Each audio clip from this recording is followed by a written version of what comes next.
L-iskemi ta' irtirar kmieni mix-xogħol se joħorġu għal kategoriji kollha ta' ħaddiema fl-Air Malta u se jiftħu fl-ewwel ta' Awwissu.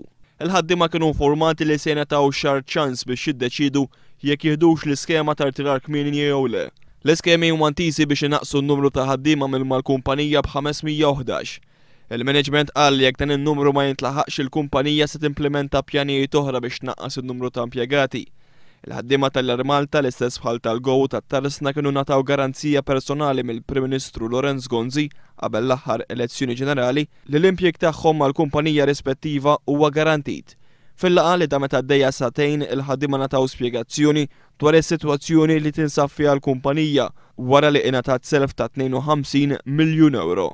Il-Kap Eżekuttiv Peter Davis qal lill-ħaddiema li jrid iġib il-kumpanija mill-ġdid fuq saqajja u wieħed li se jżomm lill-unions involuti fil-proċess kollu ta' ristrutturar. Matul l-istess laqgħa kienet ikkonfermata l-aħbar li żvelaw News li ma' Peter Davis, Ray Hart u Neil Anderson se jingħaqad barrani ieħor, Philip Saunders, fil-kariga ta' Chief Commercial Officer. Sa dan it-tant l-Air Malta qalet li mhux se tibqa' tagħti passaġġi tal-ajru b'xejn lill-ex-chairman, membri tal-bord u membri parlamentari. Dawn il-benefiċċji se jibqgħu jingħataw biss lill-President u l-Prim Ministru.